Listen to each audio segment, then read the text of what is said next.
Hello and welcome to Taiwan Talks, covering the latest global news and analysis from a Taiwan perspective. I'm Albert Cho. Indian Prime Minister Narendra Modi has been busy meeting world leaders. Japan's Prime Minister Fumio Kishida invited Modi to the upcoming G7 summit, where they discussed a new initiative aimed at countering China. Australia Prime Minister Albanese had a virtual meeting with Modi. Joining us are Song Wen-Di, political scientist who teaches in Australia National University Taiwan Studies Program, Yan Zhenshen, researcher and a professor of Institutes of International Relations at the National Zhengzhou University, and Sana Hashimi, postdoc fellow at the Taiwan Asia Exchange Foundation. Three of you, welcome to the show. All right. The first question goes to Sana. India has historically pursued a non-alignment policy, but it may now seek partnership with Asian and Western democracies to counter China's growing influence. What's your take on this? I think India has followed non-alignment since its independence, and it was primarily to just stay away from the Cold War politics. So I think this is one of the reasons, and I think it has worked to India's advantage. And this is one of the reasons why even today, when there's so much contestation in the Indo-Pacific and there is the war going on, then I think it has helped India's cause. And it has given a kind of freedom for India to navigate its own interest and forge issue-based coalition. So I think this is one of the major reasons why India has still gone for non-alignment. But it is not a non-alignment policy to me when it comes to China for India. So how could you kind of explain the paradox over there? I think with China, it's a very different relationship. Since the 1950s and specifically after the India-China war, we have to look into consideration the border dispute between India and China.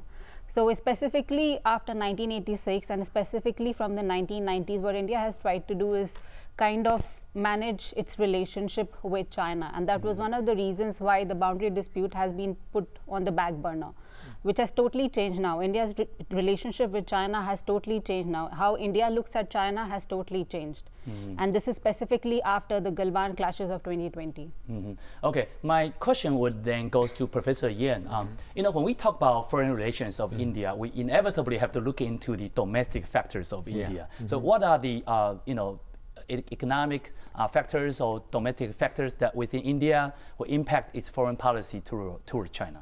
I think traditionally, India has been pursuing more like an autarky, or we call self-sufficient type of economy, not involved in a lot of international trade. But it has changed.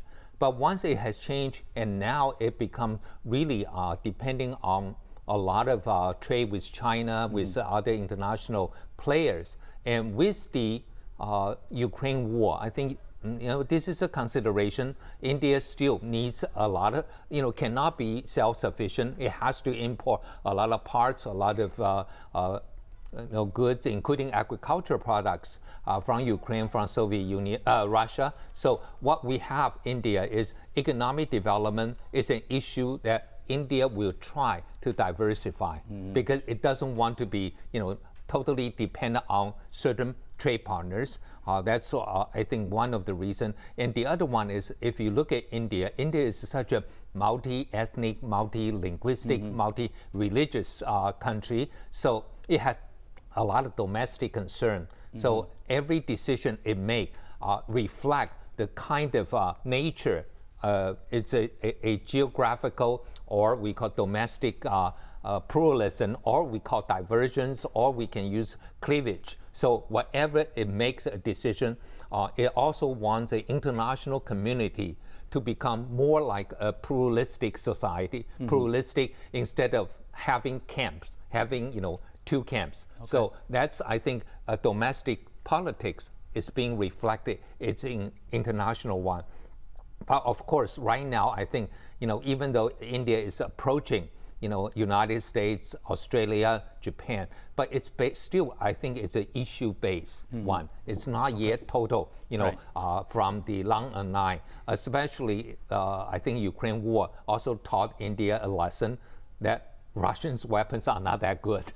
So totally before it depended on a lot of Russian weapons, but now I think they want to find their more independent defense supply. Right. It's really interesting you say that because like the conventional wisdom, especially in the Western media, is that India is totally anti-China. But to the best of your knowledge, can you think of any kind of voices in the domestic India society that's probably neutral toward China, even pro-China? Maybe Professor Yan, and you probably can add up a little bit. Professor Yan first. Our personal thing, you do have, I would call them ethnic Chinese in the northeast India, but I don't think that would be, they don't have any kind of separatist movement. But would that be a concern? I'm not sure.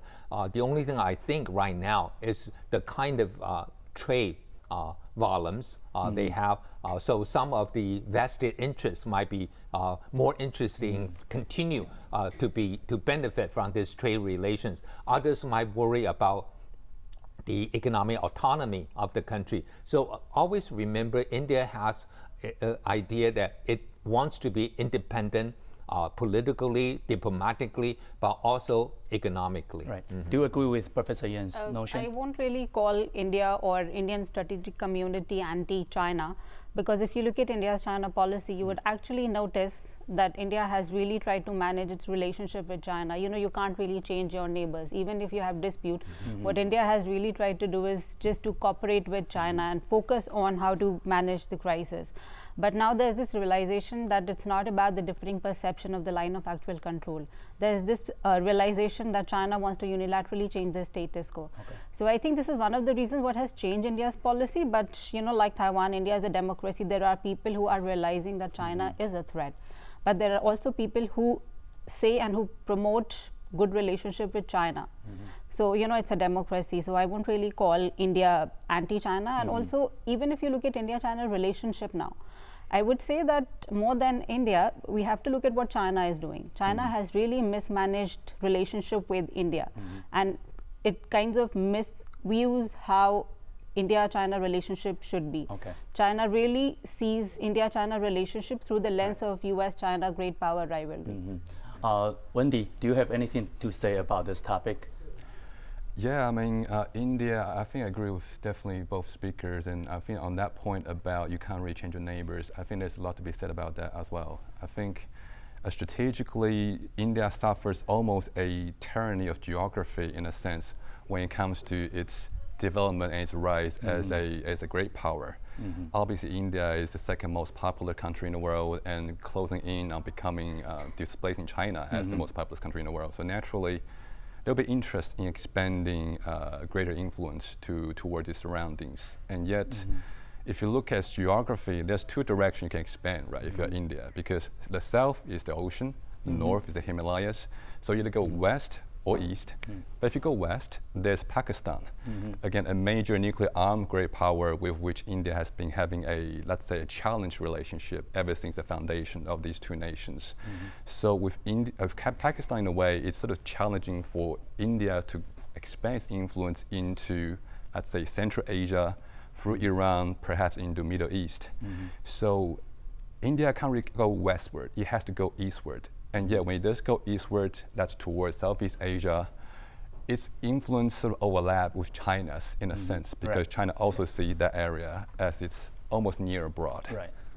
And if you're gonna, I guess if you're gonna expand on that, of course, Southeast Asia is a lot more maritime in its geography as well, with lots of global sea lanes of communication going through Strait of Malacca and what have you. So that means that not only is China also a nearby major power neighbor to Southeast Asia, and thereby canceling out Indian influence, but also US will have a lot more naval power projection as well as commercial interest there as well. That makes it challenging for India to really have a sphere that it can cultivate its near abroad, through which, after securing which, it's able to then project power further shore, so to speak. Okay, Wendy, could you raise a couple of examples of the two random countries in the Southeast Asia, you know, and also their relations with India, just in your perspective? Right. I mean, many countries name, of course. I think countries like, let's say, Indonesia, for example, a country that traditionally, historically, has been having a lot of maritime as well as people-to-people demographic linkages, if you will, with India as well as Indian commerce. So that's natural area which India, you will think, will be in a position to cultivate greater ties and influence with. And yet, with so much more American pivot to Asia, so to speak, or rebalancing, and now Indo-Pacific strategy, you see not only is U.S. engaging Indonesia a lot more now, but also is a nearby Australia begin to show greater and greater interest in engaging its great power, potential great power neighbor to the north, so to speak. So all these factors that coming into the region that gradually it's not going to be a zero-sum game in terms of this extra regional actors' influence over these Southeast Asian countries. Right. They could be compatible, and I guess it depends on how India goes about framing its soft power approach toward this country as well. So that maybe in this era of values-based alignment, if you will, there could be more synergy with not only India, but US, Australian, and other like-minded countries in the area. Okay. I would like to delve deeper into the India-Russia relations. So the next question goes to Professor Yan. Could you elaborate on the latest developments in this partnership and how it has changed, and what does Modi's statement on Ukraine specifically mean for this relationship? Okay, I think first of all, just like Sana said, India has traditionally been a non-aligned country, but in the Cold War, during the Cold War period, in terms of U.S. relations with Pakistan, India chose to be, closer to Soviet Union for such a long time, and only after the end of Cold War that India began to improve its relation with the U.S. So I think traditionally, I just mentioned about the arms supply, the kind of weapon system India has. Before it's mostly Soviet style. So this is a traditional relations that they felt they have maintained for a long time. But then in the past 20 years, I think we tend to forget one thing, that India and China and Russia, they're going to meet in the BRICS conference every year, summit, right? So they're not going to, I think, just to break off the relations, because what are going to do next time? In a year, you're going to see each other. So I think they try to balance this. But in terms of in Ukraine war, here, India as a former colonies of Great Britain, and with more like some kind of we call artificial borders being drawn. So it's very sensitive to border and sovereignty. So in terms of Ukraine, I think India is very sympathetic to the territorial integrity of Ukraine, sovereignty issue, but it also tried to, by maintain a neutral position, which the West doesn't like. It's a little bit like George Bush once said, right? You are either with us or you are against us. Right. But sometimes international politics, you can maintain a more, I think in India, in Taiwan's case, we call, a strategic ambiguity for the U.S. In India, we'll call strategic ambivalence. Ambivalence. So, but it's not, I think right now you cannot say India is pro-Russia or not against Ukraine, because it just took a neutral position. But I think in the eyes of Americans, you cannot do that. Okay. Let's dive into India's geopolitical alliances and adversaries. Historically, India has maintained healthy relationship with countries such as Russia and Vietnam. However, in 2016, the Trump administration's Indo-Pacific strategy recognized India as a crucial ally against China. We can see here that India is moving closer to the United States and NATO allies. It is worth noting that India still engages both the United States and Russia. Let's fast forward to 2022 and look at the Ukrainian conflict. Initially, India refrained from condemning Russia, but later on distanced itself from Putin's actions in Ukraine. It's interesting that both Taiwan and Ukraine on the map are being courted or threatened by the US or Russia and China. With the geopolitical map in mind, let's talk about Taiwan's role. Okay, I guess my next question goes to Sana. Can you explain how India has traditionally viewed Taiwan and vice versa? I think specifically since 1995, since the establishment of unofficial relationship and the establishment of representative offices, we know that the relationship are moving in the right direction. At least there is institutional framework, and now we are also seeing that now both Taiwan and India, they have common concerns. And I think since the pandemic, India and Taiwan were the only two countries that had to face escalation in tensions with China at the LAC as well as in the Taiwan Strait. So there is this realization that both these countries are facing same threat. You can't choose your neighbors. So I think this is something that both India and Taiwan are dealing with, and that this has kind of led to a realization that we have to work together. Of course, there is lack of diplomatic relationship, there are diplomatic constraints. But despite that, both these countries are trying to find ways to advance ties.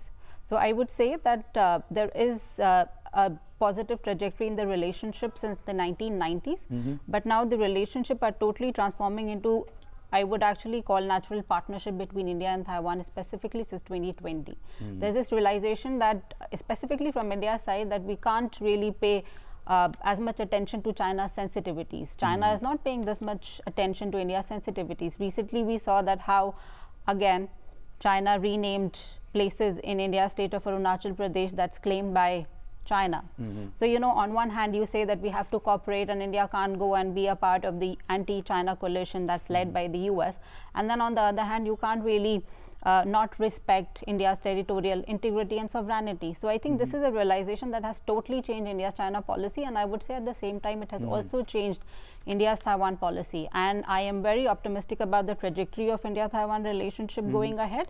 But even now, even today, I'm seeing that there are subtle policy changes from India's side.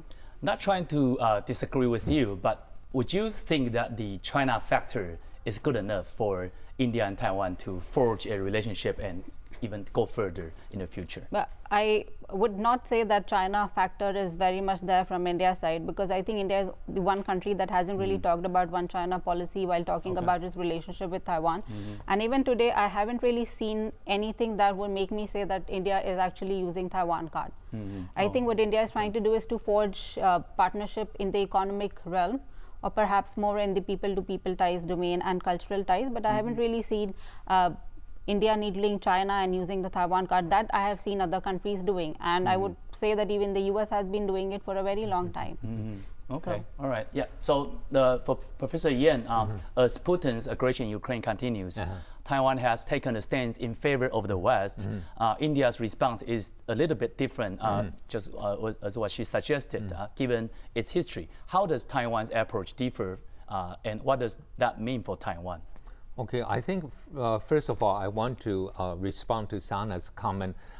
Yes, Taiwan and India's relation really have been strengthened in the past quarter of century. My university has received from the representative office a great donation of books about India, and we have exchanged a relation with the Indian academia. I know, some universities and academia Sinica, we have a lot of Indian researchers, and some of the graduate program in Taiwan depend on the graduate student from India to make the program go. So it has a lot. We have community, Indian community in Hsinchu, in Taipei, more restaurants like before. And in Taiwan, we have a lot of people, especially some of the Buddhist believers. They like to travel to India to see some of the holy sites. So this is ongoing people to people, very strong. And then high tech engagement. In Taiwan, we also have offices trying to recruit Indians, scientists and technology people to come to Taiwan. So relation is strong. But in terms of Taiwan's position on Ukraine, I think right now what we can only do is to say that we are, supporting territorial integrity. But this will be a trap again for us, because we talk about our territorial integrity, But then mainland China turn back and say, hey, Taiwan is part of China. So you need to respect China's territorial integrity. So that's the difficult part. The only thing we can say is democracy, right? Versus autocracy. But again, Ukraine's democracy is a little bit flawed. It's not the ideal type. So if I think the United States one day decided not to supply a lot of things, it will criticize Ukraine about corruption, about government's problem. So Ukraine, yes, in a way, is very similar to Taiwan, facing a big neighbor challenge. But at least we have the Taiwan Strait. So I think if we manage our relation with Beijing good enough, I don't think we will have that problem. Right. But we learned, I think, from Ukraine war that we need to show some kind of determination in fighting against, for our own security. And I think that might be a good thing for a lot of people in Taiwan, but also in China, thinking that if Ukraine can stop Russia, maybe Taiwan will do similar thing. But it also has a big problem, is that United States looking at Ukraine and saying, if without the American troops, Ukraine can withstand Russia, Taiwan, we supply you arms, and we don't need to come. Our troops don't need to come here. You should fight yourself. So that's another concern. Right. I think Professor Yan raised a very important point that the soft power, so-called democracy of Taiwan has been advantage already, and it's widely known in the world. But that's not good enough. If you want to defend the sovereignty here, the real democracy here, we have to do something more, right? And what about you? Comment, like you have anything to jump in regarding the two guest speakers' perspective? Yeah, I mean, broadly, I think I just agree with Professor Yan's point, especially, I think, just now, about how it goes back to the good old line, isn't it, that we help those who help themselves. And in Taiwan's situation, it does take a lot from Taiwan in terms of Taiwan need to show actively how there is that political will, not only from the political leadership in terms of pushing through national defense reform, for example, but also in terms of the civilian sector, society showing more interest and willingness to make some tough decisions when it comes to exhibiting that passion, that willingness to endure difficulties when it comes to showing out Taiwan's own defenses. That way, we know from deterrence theories that deterrence equals your objective capability times perceived subjective will to use that capability in the event of a potential conflict. And I think it's in moments like this that Taiwan needs to show not only is there the political will to pursue difficult defense acquisition programs, but also that societal level, electorally viable level of support from the grassroots in terms of pursuing its own defenses as well. Right, but the challenge for the Taiwanese society is that it has an internal schism. Right. On the one hand, you have the group of people in supportive of the United States and even doesn't mind it being as a hegemon. But also on the other hand, they are China friendly.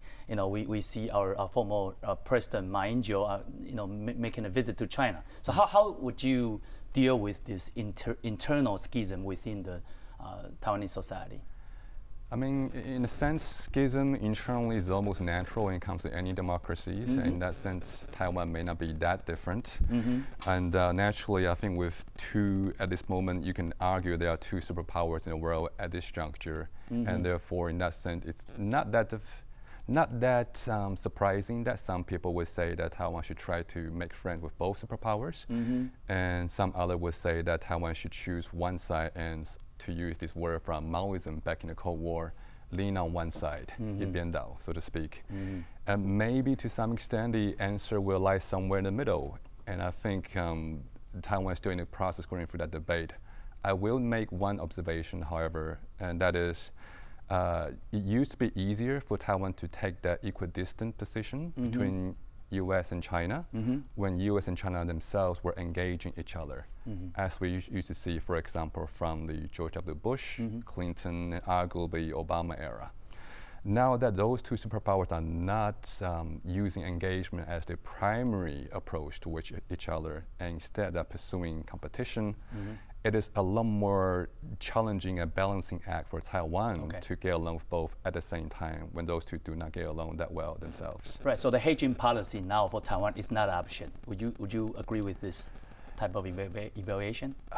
This is an interesting observation. I would say that it depends on how you define hedging. Of course, It's neutral, yeah, I believe it towards was neither of them. Yeah, I mean, I believe it could be the speaker earlier also mentioned about how sometimes things don't necessarily have to exist in either or dichotomous terms. Okay. Sometimes it can be a lot more shades of gray, if you will. So when you talk about hedging, there's various combination of engagement, risk diversification, finding ways for collective deterrence, finding help from outside in a way that hopefully keep the level of political sensitivity to an optimal but not excessive level. That require different portfolio combination, if you will, when it comes to how you mix all these different elements together. And Taiwan needs to have serious debate about what's the best mix for Taiwan. Professor Yan, quick response. Well, I also mention what Sana said earlier, that United States sometimes does play Taiwan card. And so right now, if we look at Taiwan, we say if we, we have a one-side policy just toward, supporting U.S. position most of the time. We expect U.S. to help us a lot, in the future in terms of defense, but also internationally. But look at this. I mean, right now, our government doesn't like we call U.S. skeptics. Okay, we are I'm personally skeptical of U.S. So I look at the evidence right now. Honduras, such a country close to the U.S., part of the U.S. sphere of influence. How come you cannot stop Honduras from leaving Taiwan when you even pass the so-called Taipei Act? It cannot stop. So no wonder I have to be skeptical of your commitment or your ability to help Taiwan internationally. And then next month, we will have the World Health Assembly with the United States actually, do what it says it will help Taiwan, supporting Taiwan membership in this. But first of all, are you going to, bring this issue, trying to, propose Taiwan's membership? If you don't, there's other countries did that. We still have diplomatic allies doing this. Will you be a co-sponsor for the proposal?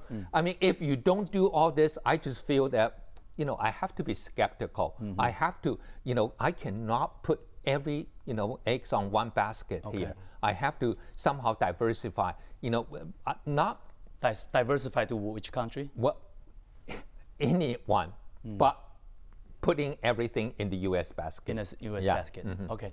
All right. We recently spoke with Manoj Kumar, Panigrahi, currently an assistant professor and director of the Center for Northeast Asian Studies at the Jindal School of International Affairs of Jindal Global University in India. Let's take a look. India is the third highest spender on defense globally. Last year, it grew by 13%, which is at a rate even faster than China's military spending growth. What does this mean? If you go into the tits and bits of this India's growth in the defense spending, you'll see largely of them are going to the salary and the pension. Okay, and when it comes to actual arms buying, it's very less as compared to other countries. But the spending, yes, with inflation and all, it looks like big. When it comes to the Chinese defense budget, and again, there are a lot of skeptical skeptical reports that what China is projecting as its defense spending is not the actual growth or actual spending, but it's quite much larger than what it portrays. So, but when it comes to India, yes, again, the government is trying to have more Atmanirbhar Bharat, that is like self-sufficient, and also make in India. That's kind of, this gives an opportunity to the Indian defense companies to even to produce and to have larger say when it comes to India's own defense needs as compared to the previously. There was a record that primarily the Indian military hardware was largely consisting of, but 60 to 70% was consisting of Russian hardware, which is showing some changes, which where India has also tried to diversify from Russia to Israel, US, and other European partners. And it is also growing to become one of the largest defense exporters to and outside the region. Earlier this year, Japan and India conducted an 11-day joint military exercise. Some suggest that it was aimed at sending China a signal. What do you think?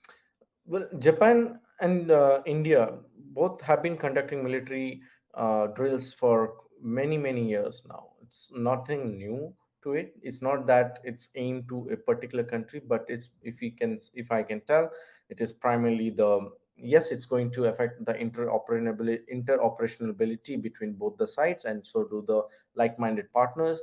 And given Japan being part of the Quad nations, and India being a part, and where India declines to consider itself as a Quad is an alliance.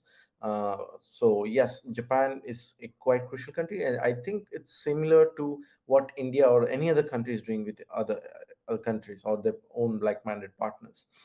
Yes, Japan and India have been growing. The ties has been growing a front, and also if you see, Japan and India is also trying to fund and to try to invest in other countries, which to provide low interest loans to the countries as well to for the help of the development. So yes, in the military sphere, it may look like it's against China, but it is primarily limiting as of now.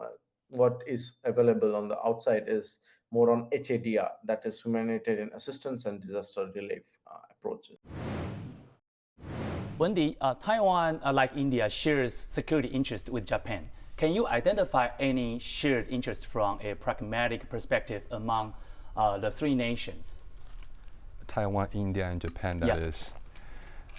Oh, wow. I think there's a number of areas you can go into, of course. I think the most natural one, as some speaker have already mentioned, is you find ways to collectively pull your resources together in terms of soft power diplomacy, in terms of finding ways to use your institutional power, if you will, in terms of international settings, be it in multilateral. It's probably slightly more challenging for Taiwan, of course, but in unilateral settings, in terms of almost, for example, in ODA, for example, Official Development Assistance, a program on which Taiwan has dedicated a lot of resources to, definitely in the Pacific and Latin America, and in recent years, more likely towards Southeast Asia as well, an area with which Japan historically has an interest, and India, with its increasing rise economically, will no doubt have greater interest as well in terms of what kind of opportunity for supply chain integration, what kind of opportunity for building more economic interdependence you may have with Southeast Asia.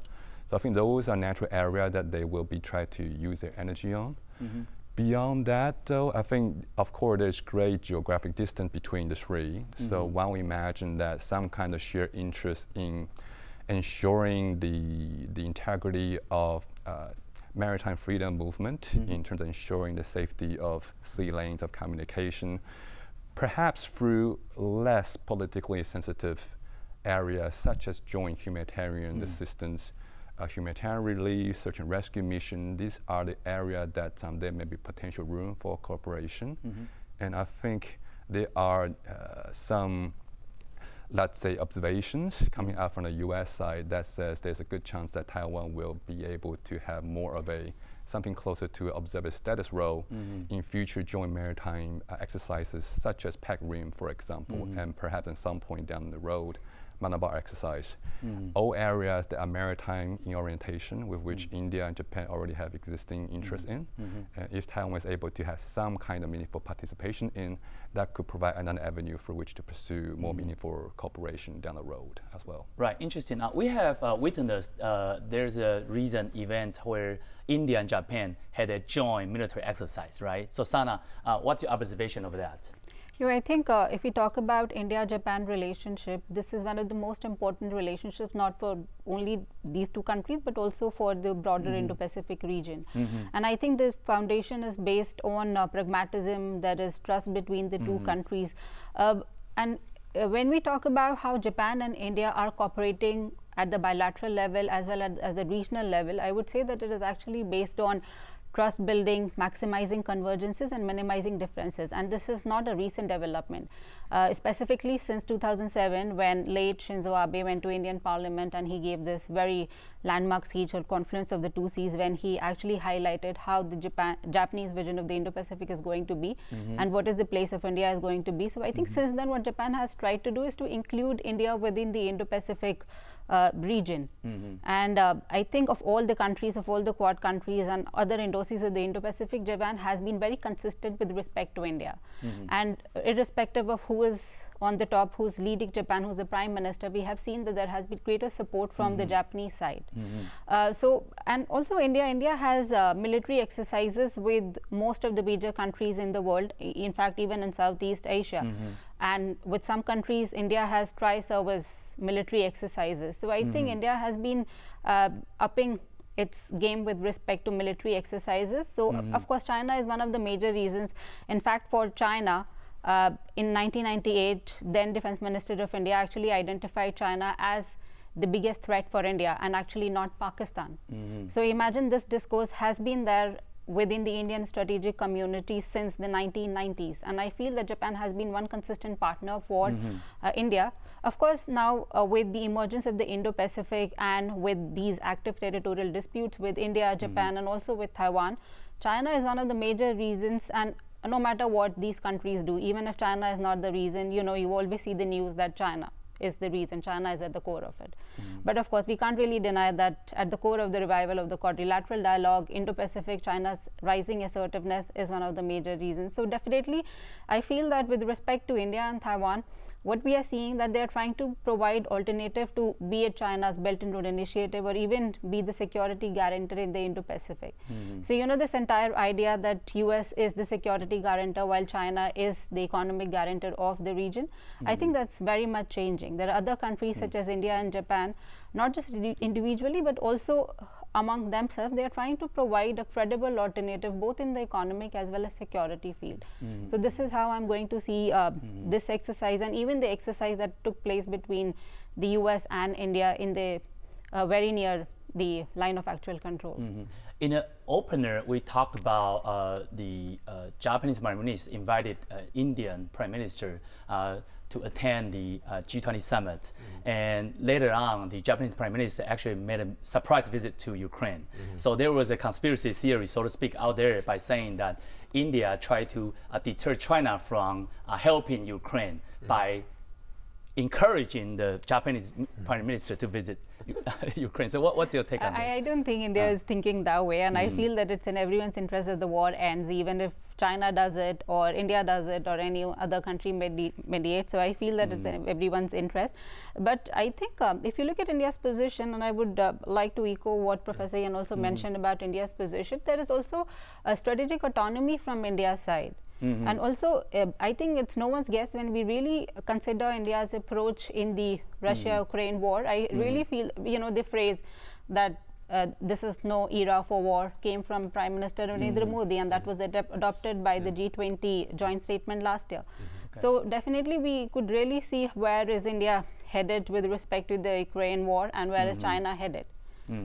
Okay, so for Professor Yan, with China's rising military power and the possibility of a cross-strait contingency scenario force India and Japan to consider Taiwan's role in the region?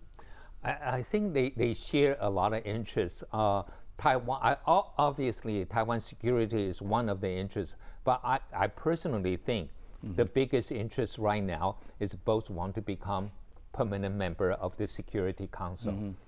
Since early 2000, and which China was able to mobilize its African ally and get Korea to oppose Japan, get Pakistan to oppose India. So they have an interest, and both also are courting African countries. So this is a competition. I think Japan has a every 3 years they have a Tokyo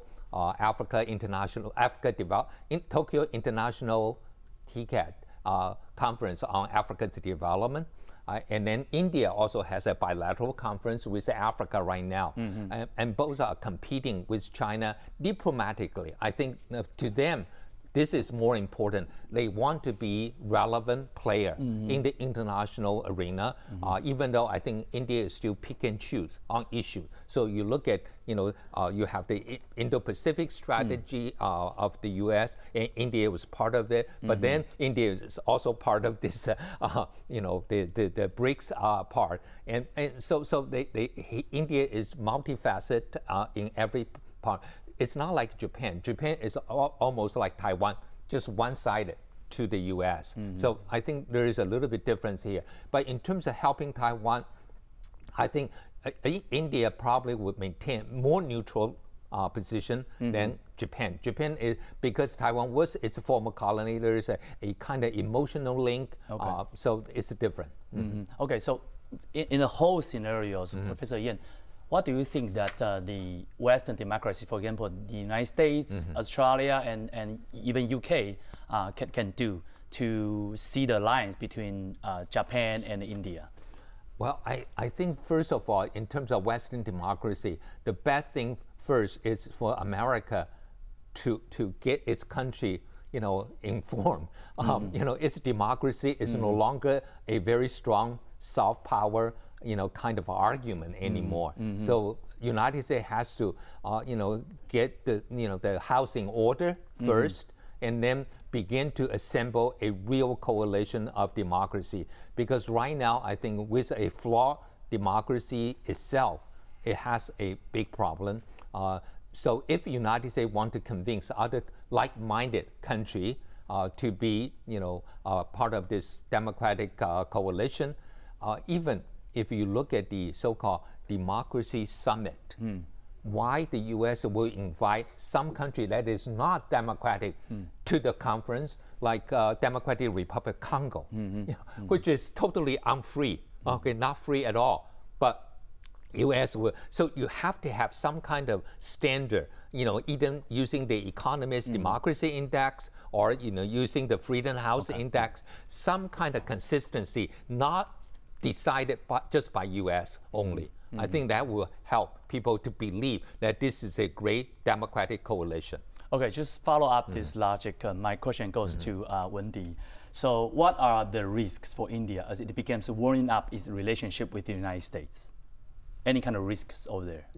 Risk for India in terms of strengthening relation with the U.S. I think when we go about this, then naturally we think about it in strategic triangle terms, and that is what would the Chinese reaction be with a neighboring great power like India warming up to the U.S., a country that is increasingly engaged in strategic competition with China.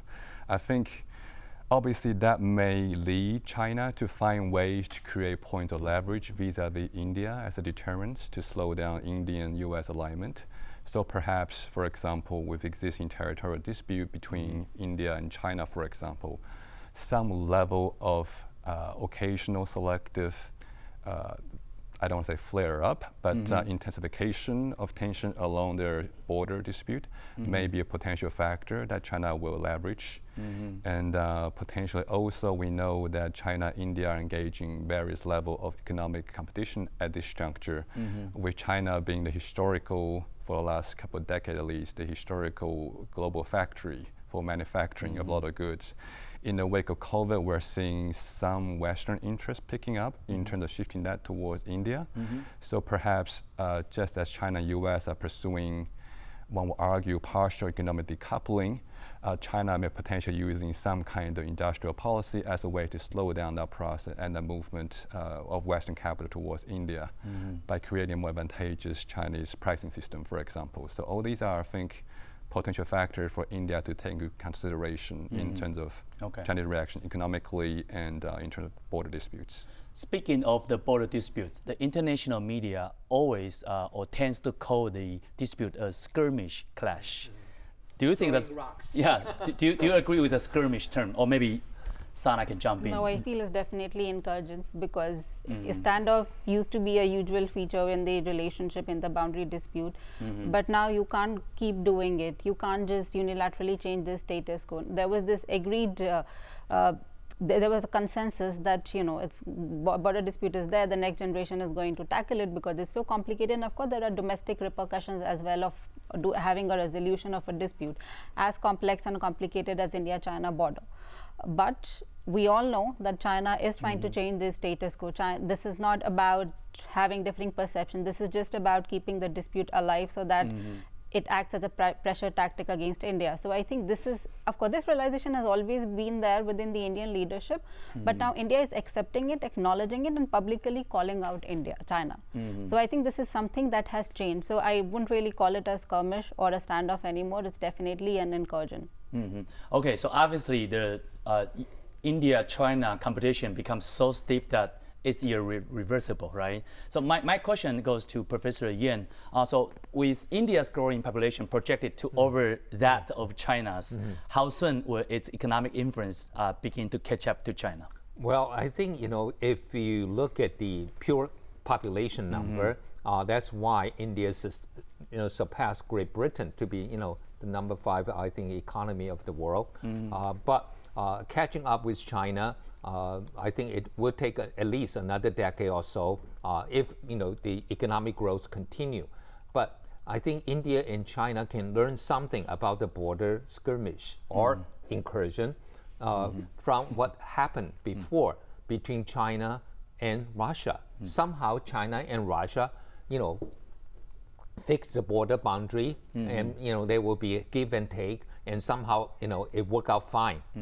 So India and China, the best issue about this border thing is it's not a lot of people living there. Okay, it's much easier to adjust. Like you want to move village, you want to do that would be a difficult one, right? But here most are uninhabited. So I think both country leaders should learn from the previous negotiation between Russia and China to find a solution, because I don't think this would be a good idea for these two most populous countries in the world to continue to engage in this kind of conflict. Any response from you, Sana? No, even if there is no population, China just doesn't want to resolve it, because this has been happening since the 1960s. India has been asking China to negotiate, to ask about the resolution, and just to even keep it at the back burner. Just don't really use it as a leverage against India. But I think this is just something that China doesn't want to do, or resolve the dispute. But with the rising of India, just like China looking at Russia still, a threat to China before they somehow, compromise and. But I think even in the 1990s, post collapse of the Soviet Union, China didn't really see Russia as a threat, because Russia was definitely weakened. One of the reasons why China went ahead with the border dispute resolution was because, of course, it didn't want these countries to recognize Taiwan, to look towards Taiwan, and also to be in its own camp. So China has definitely gone for border dispute resolution for countries where it saw tangible benefit. But if today China goes and has a border dispute resolution with India, it's not going to be an advantage to China. So it's easier for China to, if there's something with North Korea, with Laos, or it's Burma. It's definitely easier. Much easier. Definitely easier. Okay. If I may just add, I definitely agree that a lot of time it's about whether China has the political will or strategic interest to do so when it comes to resolving territorial dispute or not. I think just recently when people are talking about China and Russia's obviously having another round of meeting between the top leader on both sides. Within China's own mediaverse, there was a very popular post that surged for a while until it was taken off the Weibo. We would love to hear your thoughts on these topics, so please drop us comments on our YouTube channel and do not forget to hit the subscribe button. Until next time, take care.